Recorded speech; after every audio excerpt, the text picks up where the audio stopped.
Chapa vile masaka waliuawa watu 164 kule Afrika Kusini. Hapa wameuawa watu wengi zaidi. UN wamezungumza na wametaka uchunguzi ufanyike. Tunatambua na tunalikaribisha hilo. Na tunawaomba uchunguzi usifanywe na vyombo vya dola vya Tanzania ambavyo vinatuhumiwa kufanya matukio hayo. Tunataka uchunguzi independent wa kimataifa kama uliofanyika mwaka 2007 kule Kenya. Na nataka niseme hili, maisha ya mtu kwetu sisi watu wa Chadema ni kitu kikubwa kuliko jambo lolote katika dunia hii.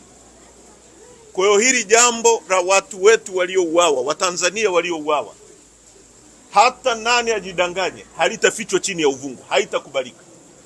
Hata mawe yatazungumza. Kwa hiyo tunataka vyombo vya kimataifa vifanye uchunguzi wa nini kilichotokea, watu wangapi wameuawa, watu wangapi wamepotea. Mpaka sasa